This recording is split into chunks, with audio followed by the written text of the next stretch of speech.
किसी नगर में दो आदमियों का घर एक दूसरे से लगा हुआ था। उनमें से एक पड़ोसी दूसरे के प्रति ईर्ष्या और द्वेष रखता था। भले मानस ने सोचा कि मकान छोड़कर कहीं जा बसूं, क्योंकि मैं इस आदमी के प्रति उपकार करता हूं और यह मुझसे वैर ही रखे जाता है। अतएव वह वहां से कुछ दूर पर बसे दूसरे नगर में एक अच्छा मकान खरीदकर, जिसमें एक अंधा कुआं भी था, रहने लगा। उसने फकीरों का बाना भी ओढ़ लिया और रात दिन भगवान के भजन में समय बिताने लगा।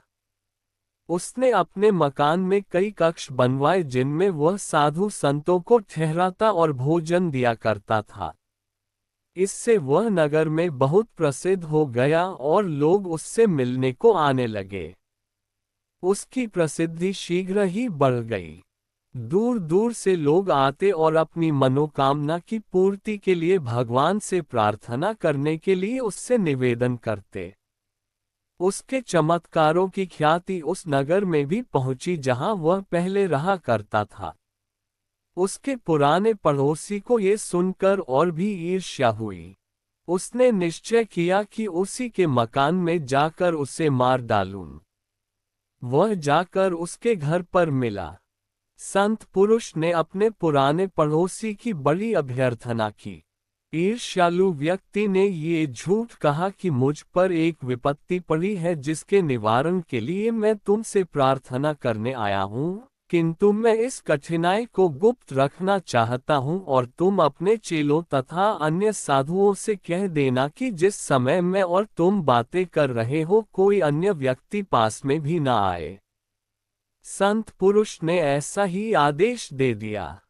अब उस दुष्ट आदमी ने एक झूठ मूठ का लंबा किस्सा बनाया और संत पुरुष से कहने लगा।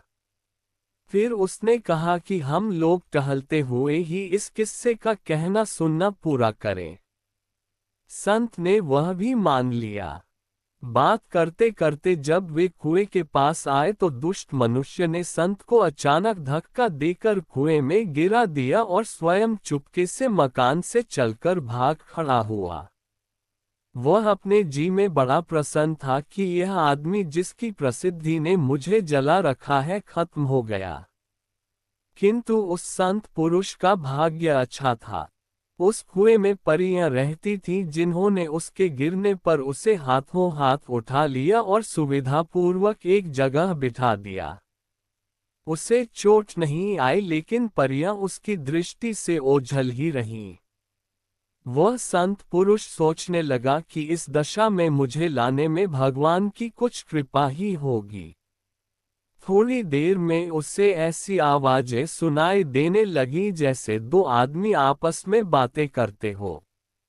एक ने कहा, तुम्हें मालूम है कि यह आदमी कौन है? दूसरे ने कहा, मुझे नहीं मालूम। पहले ने कहा, मैं तुम्हें इसका हाल बताता हूँ। यह अत्यंत सच्चरित्र और शीलवान व्यक्ति है। इसने अपना नगर छोड़कर यहाँ रहना इसलिए शुरू किया कि इसे वहाँ अपने पड़ोसी से, जो इससे जलता था, उलझना न पड़े। इस नगर में ईश्वर की दया से इसकी ख्याति बहुत बढ़ गई। इस ख्याति के कारण इसका पुराना पड़ोसी और भी जला और उसने इसे मार डालने का इरादा कर लिया। वह इसके घर आया और इसे बहाने से यहाँ लाकर कुएं में गिरा दिया। यदि हम लोग इसकी सहायता न करते तो यह मर ही जाता। पहले ने कहा, अब इसका क्या होगा? दूसरा बोला, सब अच्छा होगा।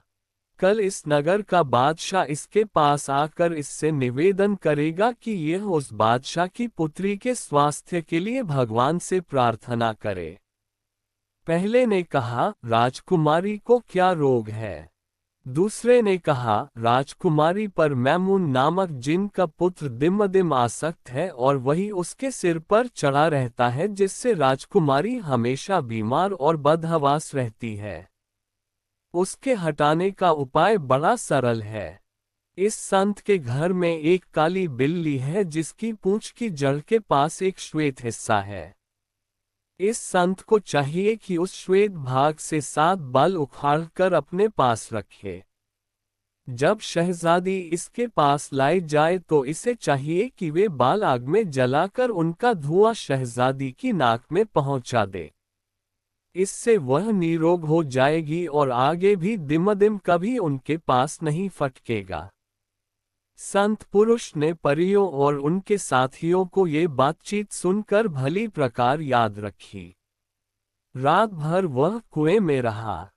सवेरे जब उजाला हुआ तो उसने देखा कि कुएं की दीवार में ऊपर से नीचे तक रोखे बने हुए हैं। वह उनके सहारे थोड़ी ही देर में ऊपर आ गया। उसके शिष्य और भक्त जो रात भर उसे खोजते रहे थे उसे देखकर अत्यंत प्रसन्न हुए। उसने उनसे कहा कि मैं संयोगवश कुएं में गिर गया था लेकिन मुझे चोट नहीं आई। फिर वह अपने घर में आकर बैठ गया। थोड़ी ही देर में काली बिल्ली घूमती फिरती उसके पास से निकली। संत पुरुष को कुएं में सुनी बातें याद थीं, इसलिए उसने बिल्ली को पकड़कर उसकी खाल के श्वेत भाग से 7 बाल उखाड़ लिए और अपने पास रखे।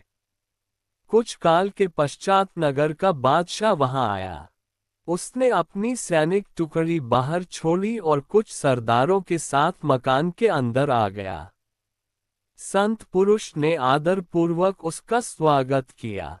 बादशाह ने कहा, हे योगी राज, आप तो सबके दिलों का हाल जानते हैं। आप तो समझ ही गए होंगे कि मैं क्यों यहाँ आया हूँ। संत पुरुष ने कहा, शायद आपकी बेटी अस्वस्थ है और उसके स्वास्थ्य लाभ की आशा ही से आपने मुझ किचन की कुटिया को पवित्र किया है। बादशाह ने कहा, आपने बिल्कुल ठीक कहा, मैं इसी कारण यहाँ आया हूँ। अगर आपके आशीर्वाद से मेरी बेटी स्वस्थ हो जाए तो मेरी सबसे बड़ी चिंता दूर हो जाए। संत पुरुष ने उत्तर दिया, आप अपनी बेटी को यहीं बुलवा लें। मैं भगवान से प्रार्थना करूंगा कि वह स्वस्थ हो जाए और आशा है कि मेरी प्रार्थना स्वीकार होगी। बादशाह ये सुनकर अत्यंत प्रसन्न हुआ। उसके आदेश पर राजकुमारी को उसकी सेविकाओं के साथ वहां ले आया गया। शहजादी का चेहरा चादर से अच्छी तरह ढका हुआ था ताकि उसे कोई देख न सके। संत पुरुष ने नीचे से चादर का इतना भाग उठाया कि नीचे रखी हुई अंगीठी से उठने वाला धुआं बाहर न जाए। फिर उसने 7 बाल अंगीठी में डाले। धुएं का राजकुमारी की नाक में पहुंचना था कि मैमून जिनका बेटा दिमदिम बड़े जोर से चिल्लाया और तुरंत भाग गया। जिन के जाते ही शहजादी होश में आ गई। वहां संभल कर बैठ गई और अपने को भली भांति छिपा कर पूछने लगी कि मैं कहाँ हूँ और यहाँ मुझे कौन लाया है। बादशाह खुशी से फूला न समाया। उसने अपनी बेटी को छाती से लगा लिया और उसकी आंखें चूमने लगा। फिर उसने सम्मान स्वरूप संत पुरुष के हाथ चूमे और अपने सभासदों से राय ली कि इस संत पुरुष के उपकार का बदला किस प्रकार चुकाऊं। सभासदों ने एकमत होकर कहा कि राजकुमारी का विवाह इसी संत पुरुष के साथ कर देना चाहिए। बादशाह को सभासदों की सलाह पसंद आए और उसने शहजादी का विवाह उसके उपकारकर्ता के साथ कर दिया। कुछ दिनों बाद बादशाह का प्रमुख अंग मंत्री मर गया और बादशाह ने उसकी जगह अपने दामाद को नियुक्त कर दिया।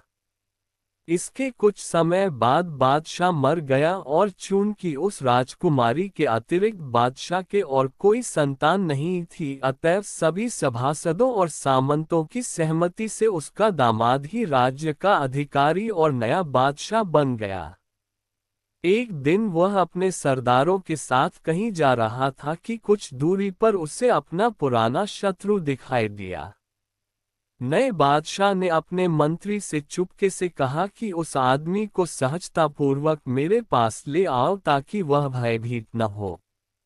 बादशाह ने उससे कहा, मेरे मित्र, तुम्हें इतने दिनों बाद देखकर प्रसन्न हुआ हूँ, तुमने मुझे पहचाना।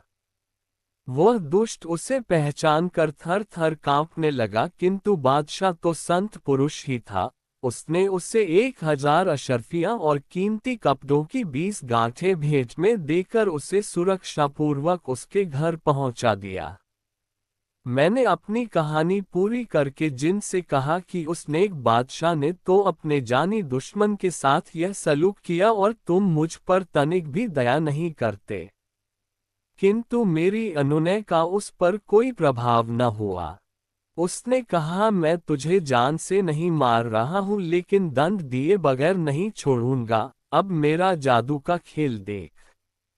ये कहकर उसने मुझे पकड़ा और मुझे लेकर आकाश में इतना ऊंचा उड़ गया कि वहां से पृथ्वी एक बादल के टुकड़े जैसी लगती थी। फिर एक क्षण ही में मुझे एक ऊंचे पर्वत के शिखर पर ले गया। वहां उसने एक मुट्ठी मिट्टी उठाकर उस पर कोई मंत्र पढ़ा और बंदर हो जा कहकर वह मिट्टी मेरे ऊपर छिड़क दी और गायब हो गया। मैं अपने को बंदर के रूप में पाकर अत्यंत दुखित हुआ। मुझे ये भी मालूम न था कि मैं कहाँ हूँ और वहां से मेरा देश किस दिशा में और कितनी दूर है। खैर मैं धीरे धीरे पहाड़ से उतरकर मैदान में आया और वहां भी मैंने सारा प्रदेश निर्जन देखा। अटकल से एक ओर को चलने लगा। 1 मास के अंत में मैं समुद्र तट पर पहुंच गया। समुद्र बिल्कुल शांत था और तट से कुछ दूरी पर एक जहाज लंगर डाले खड़ा था। मैंने जहाज पर जाना ही उचित समझा। किनारे के एक पेड़ से 2 टहनियां तोड़ी और उन्हीं के सहारे तैरता हुआ जहाज पर पहुंच गया। जहाज की रस्सी के सहारे मैं जहाज के अंदर पहुंच गया। जहाज में सवार लोग मुझे देखकर बड़े आश्चर्य में पड़े कि जहाज में बंदर कैसे आ गया। वे लोग मेरे आगमन को अपशकुन समझे और मेरा वध करने की बात करने लगे। एक ने कहा, अभी लाठ लाकर इसका सर फोड़ देता हूँ। दूसरे ने कहा, नहीं, यह ऐसे नहीं मरेगा, मैं अभी तीर छोड़कर इनका अंत किए देता हूँ। तीसरे ने मुझे समुद्र में डुबो देने की सलाह दी। मैं उन्हें कैसे बताता कि मैं कौन हूँ, जान बचाकर इधर उधर भागने लगा। अंत में सब ओर से निराश होकर जहाज के कप्तान के पास गया और उसके पांवों पर लौटने लगा। मैंने उसका दामन पकड़ लिया और आंखों में आंसू भरकर चिंचियाने लगा जैसे उससे प्राण रक्षा की भीख मांग रहा हूँ। उसे मुझ पर दया आए और उसने मेरे त्रासदाताओं को डांट कर भगा दिया और कठोर चेतावनी दी कि इस बंदर को न तो कोई दुख दे और न कोई इसके साथ छेड़छाड़ करे। उसने मुझे ऐसी सुरक्षा प्रदान की कि मुझे जहाज पर कोई दुख न हुआ। मैं यद्यपि बोल नहीं पाता था तथापि समझता तो सब कुछ था और उसकी बातें समझकर ऐसे संकेत करता था कि उसका बड़ा मनोरंजन होता था। धीरे धीरे जहाज पर सवार सभी लोग मुझ पर कृपालु हो गए और मुझे प्यार करने लगे। 50 दिन की यात्रा के बाद जहाज एक बड़े व्यापार केंद्र में पहुंचा। ये बहुत बड़ा नगर था। उसमें बड़े बड़े मकान थे। जहाज ने मल्लाहों ने जहाज को बंदरगाह में ठहराया। कुछ समय में ही नगर के बड़े बड़े व्यापारी जहाज को देखकर व्यापार की आशा में उस पर पहुंच गए। जहाज पर उनके कई मित्र व्यापारी थे। यह मित्र आपस की बातें करने लगे और यात्रा का हाल कहने सुनने लगे क्योंकि जहाज बहुत से देशों से घूमता हुआ आया था। नगर के व्यापारियों में कई ऐसे भी थे जो वहां के ऐश्वर्यवान बादशाह के दरबार में आते जाते थे। उन्होंने कहा कि हमारा बादशाह तुम्हारे जहाज के यहाँ आने से बड़ा प्रसन्न हुआ है। इसका कारण यह है कि उसे आशा है कि तुम लोगों में कोई सुलेखक भी होगा। बात यह है कि हमारा मंत्री हाल ही में मर गया है। वह अत्यंत निपुण सुलेख करता था। बादशाह गुणियों का बड़ा सम्मान करता है और चाहता है कि उस मंत्री जैसा सुलेखक उसे मिले, इसी चिंता में वह हमेशा रहता है। इसलिए उसने ये कागज भेजा है जिस पर सुलेखन के लिए रेखाएं खींची हैं। बादशाह चाहता है कि अगर कोई आदमी तुम में से काफी पढ़ा लिखा हो तो वह इस पर कुछ इबारत लिखे। उसने कसम खाई है कि वह उसी व्यक्ति को दिवंगत मंत्री का पद देगा जो उसकी भांति सुलेखन कर सकेगा। और अभी तक बहुत ढूंढने पर भी उसे अपने देश में कोई ऐसा गुणी व्यक्ति नहीं मिल पाया है। ये सुनकर मैंने बादशाह के सरदार के हाथ से झपटकर वह कागज ले लिया। इस पर जहाज के सभी लोग, विशेषतः पढ़े लिखे व्यापारी, चीख पुकार करने लगे कि यह बंदर अभी इस कागज को चीर फाड़ कर समुद्र में फेंक देगा। किंतु जब उन्होंने देखा कि मैंने कागज बड़े ढंग से पकड़ा है तो सब चुप होकर देखने लगे। मैंने संकेत से कहा कि मैं इस पर लेखन कर सकता हूँ। उन लोगों को मेरी बात पर क्या विश्वास होता और सब प्रयत्न करने लगे कि मुझे पकड़कर मेरे हाथ से कागज ले लें। किंतु जहाज के कप्तान ने उन्हें रोका और कहा, हमें इसकी परीक्षा लेनी चाहिए। अगर इसने कागज को खराब किया तो मैं आपको विश्वास दिलाता हूं कि इसे कड़ा दंड दूंगा। अगर उसने लिख लिया तो मैं अपने पुत्र की भांति इसे रखूंगा। मुझे मालूम है कि यह कागज को खराब नहीं करेगा। मैंने बराबर देखा कि ये दूसरे बंदरों जैसा नहीं है, अपितु अत्यंत बुद्धिमान है। कप्तान की इस बात पर सब लोग रुक गए और मैंने कलम लेकर 4 कविता पंक्तियां इतने सुंदर ढंग से लिखी जैसे कोई व्यापारी या अन्य नागरिक न लिख पाता। सरदार मेरा लिखा कागज बादशाह के पास ले गया। बादशाह ने मेरे सुलेख को भी पसंद किया और मेरी कविता को भी। उसने सरदारों से कहा कि एक भारी खिलत सम्मान परिधान ले जाओ और उस आदमी को पहनाओ जिसने ये लिखा है, और एक बढ़िया घोड़ा भी घुड़साल से ले जाओ और उसे सम्मानपूर्वक सवार कराकर यहाँ ले आओ। सरदार यह आज्ञा सुनकर हंस पड़ा। बादशाह को बड़ा क्रोध आया। उसने कड़क कर कहा, यह क्या बदतमीजी है, तुम्हें दंड का भय नहीं है। सरदार हाथ जोड़कर बोला, महाराज क्षमा करें, ये लेख किसी मनुष्य ने नहीं लिखा, एक बंदर ने इसे लिखा है।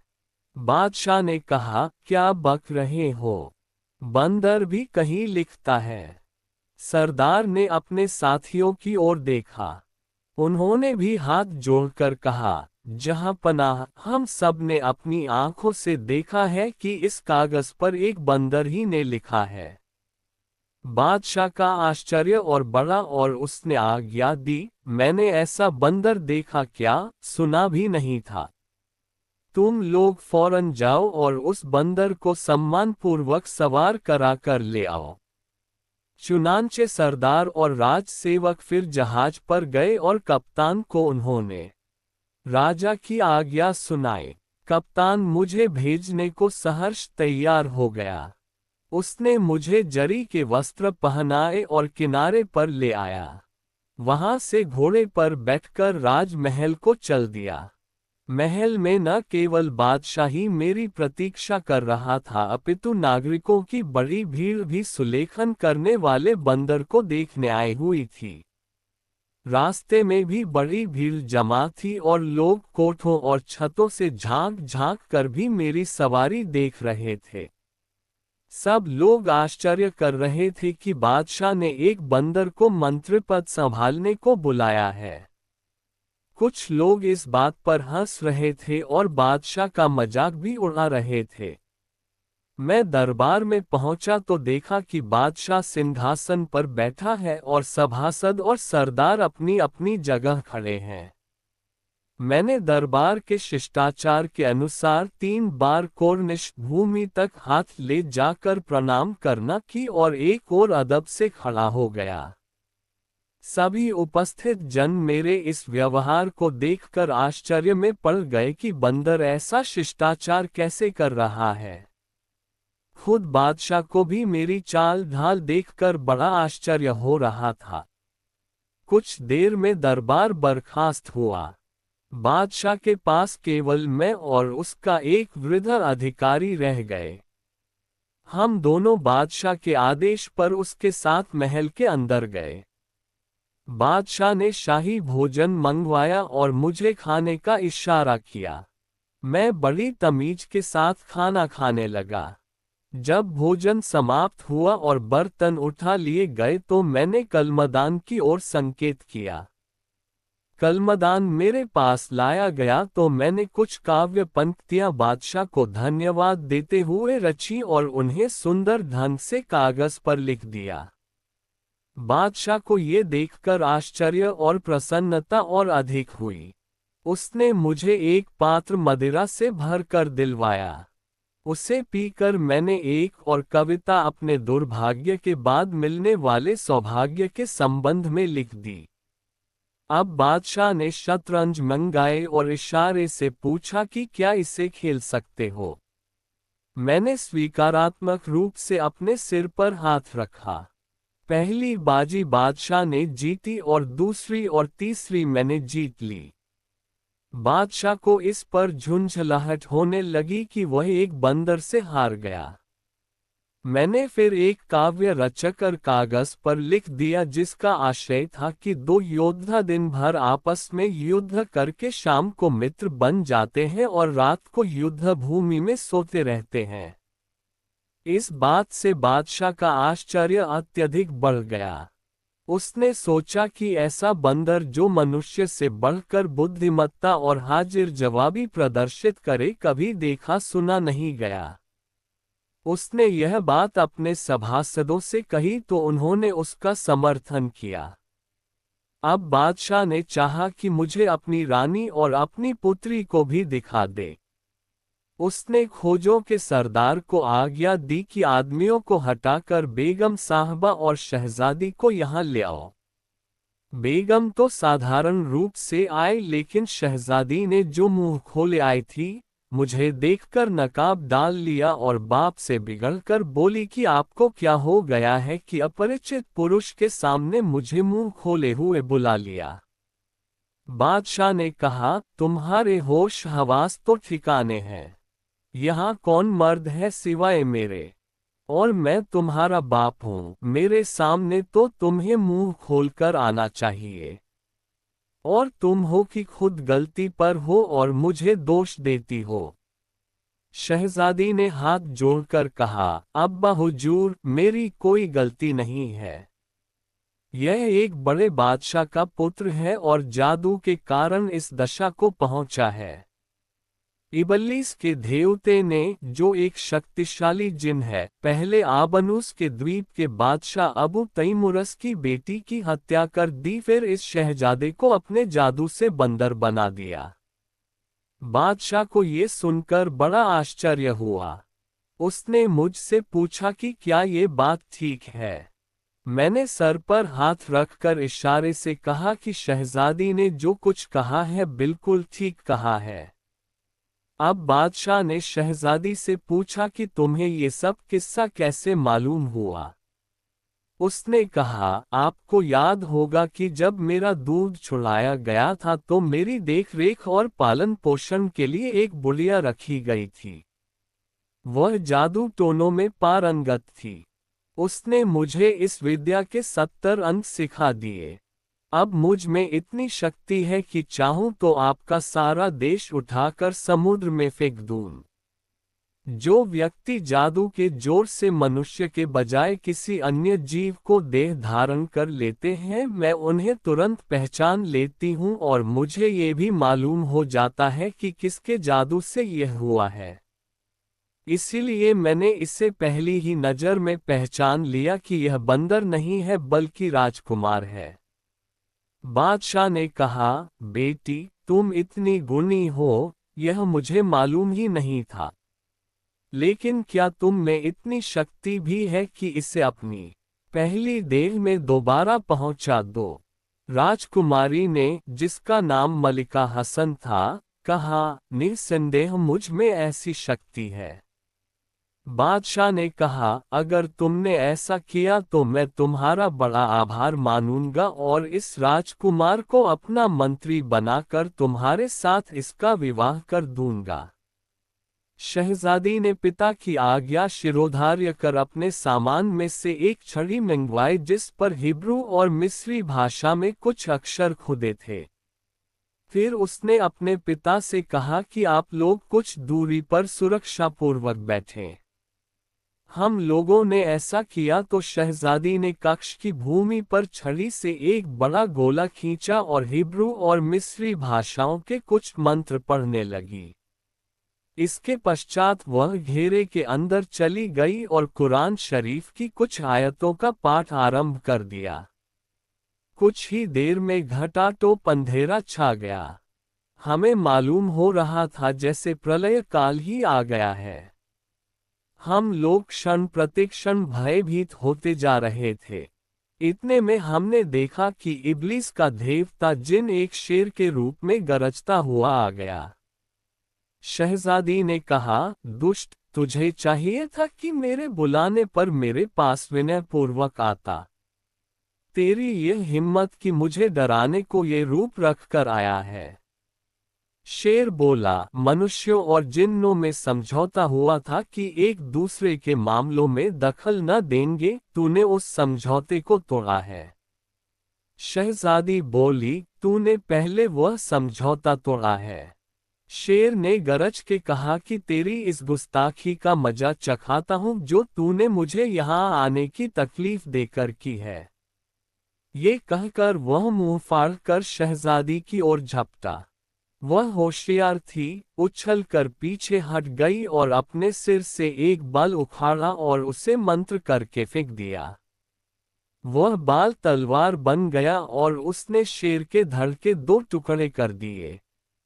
लेकिन ये टुकड़े गायब हो गए और सिर्फ सिर रह गया जो बिच्छू बन गया।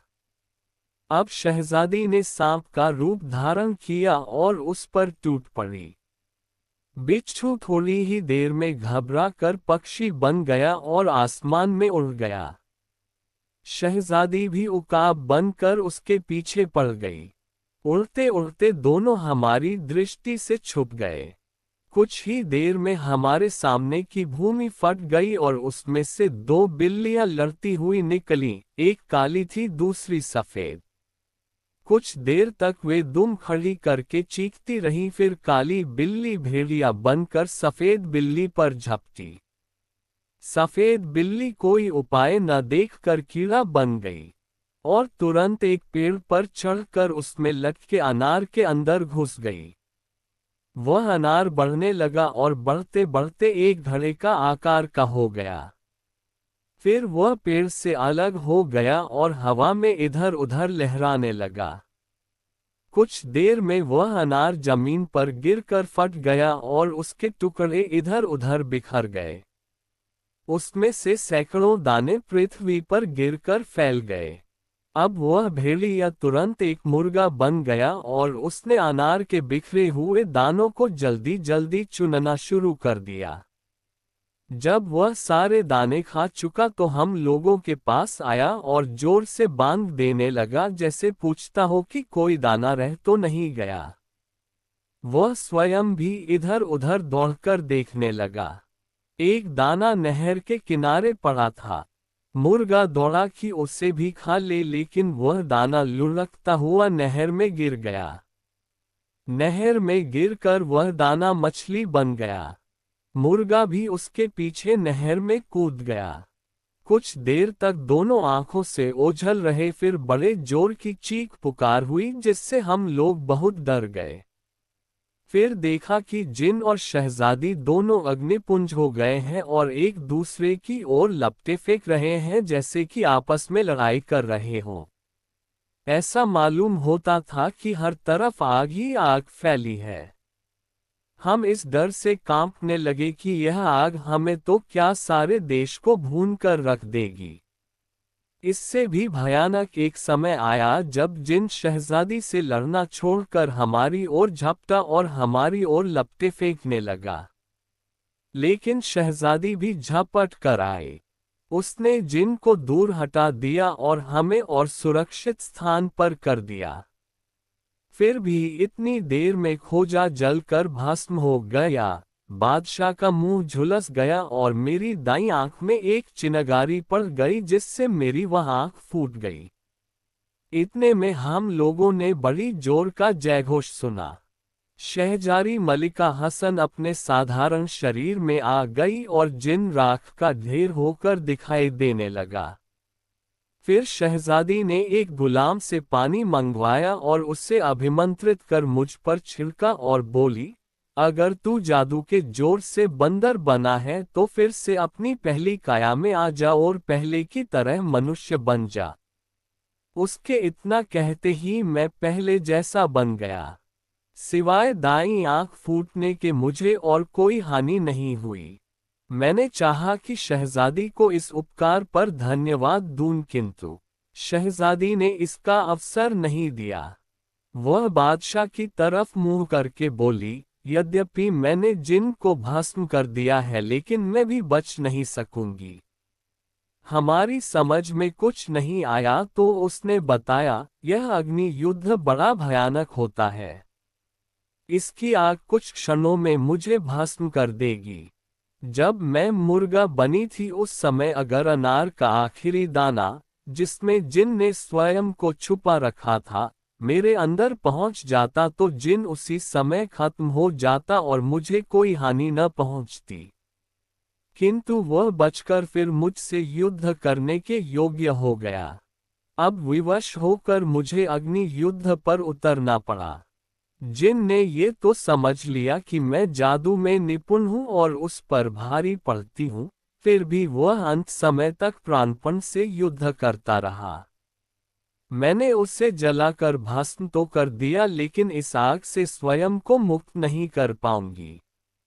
बादशाह ने रोकर कहा, बेटी तुम कैसी बातें करती हो?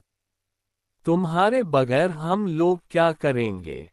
देखती नहीं कि खोजा मर गया है, मेरा मुंह झुलस गया है और यह शहजादा जिसका तुमने इतना उपकार किया है दाईं आंख से काना हो गया है। बादशाह इस तरह सिर धुन रहा था और मैं भी रो पीट रहा था कि शहजादी ने चिल्लाना शुरू किया, हाय जली हाय मरी। और देखते ही देखते वह भी जलकर जिन की तरह राख का ढेर हो गई। दूसरे फकीर ने आंसू बहाते हुए जुबैदा से कहा कि हे सुंदरी, उस समय मुझे जितना दुख हुआ वह वर्णन के बाहर है।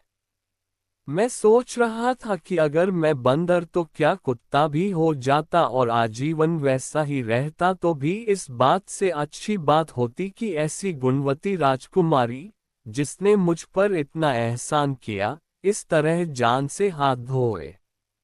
बादशाह भी अपनी बेटी के दुख में इतना रोया पीटा कि बेहोश हो गया। मुझे भय लगने लगा कि ऐसा ना हो कि इस दारुण दुख से उसकी जान चली जाए। चारों ओर हाहाकार होने लगा और राजमहल में प्रलय का सा दृश्य उपस्थित हो गया।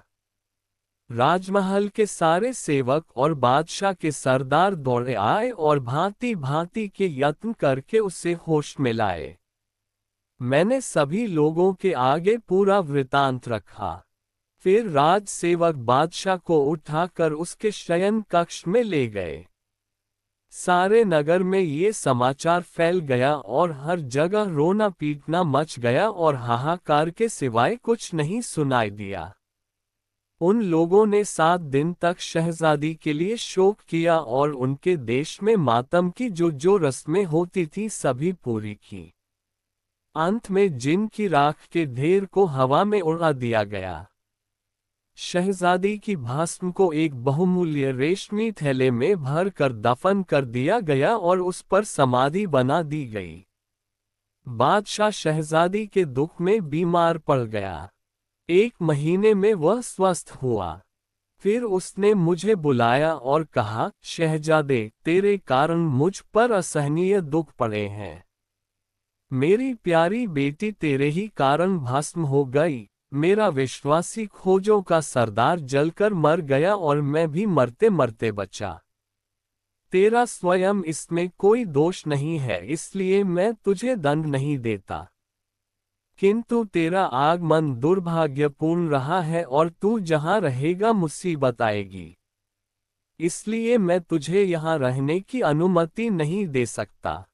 तू तुरंत यहाँ से मुंह काला कर।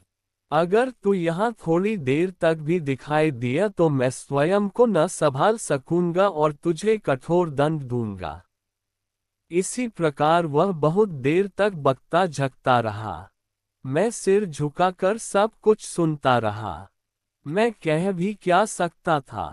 बादशाह के चुप होते ही मैं उसके सामने से हट आया और महल से बाहर निकल गया। नगर में भी मुझे चैन न मिला। नगर निवासी शहजादी के शोक में विह्वल थे और मुझे ही उसकी मृत्यु का कारण समझकर जहां मुझे पहचानते मुझे मारने के लिए झपटते थे। मैंने विवश होकर अपनी जान बचाने के लिए दाढ़ी, मूंछें और भावें मुनरवा डाली और फकीरों के से वस्त्र पहन लिए और वहां से चल दिया।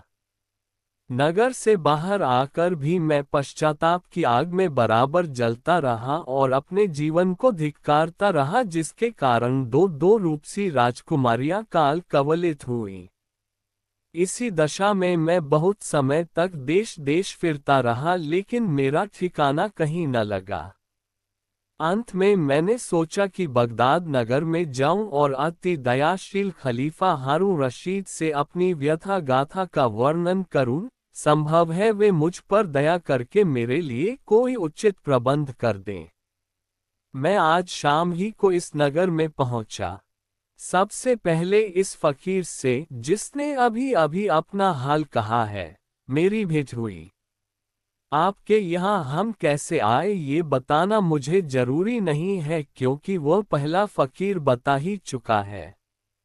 जब दूसरे फकीर ने अपना वृतांत पूरा कर लिया तो जुबैदा ने उससे कहा कि हमने तुझे भी क्षमा किया, तू जहाँ चाहे वहाँ जाने के लिए स्वतंत्र है। अब दूसरे फकीर ने भी इच्छा प्रकट की कि अपने तीसरे साथी को जीवन गाथा भी सुनना चाहता हूँ। इस पर जुबैदा ने कहा, अच्छा, तुम भी मजदूर और पहले फकीर के पास जाकर चुपचाप बैठ जाओ। उसने ऐसा ही किया। जुबैदा ने अब तीसरे फकीर से अपनी कहानी सुनाने को कहा और उसने जुबैदा के सामने बैठकर कहना आरंभ किया।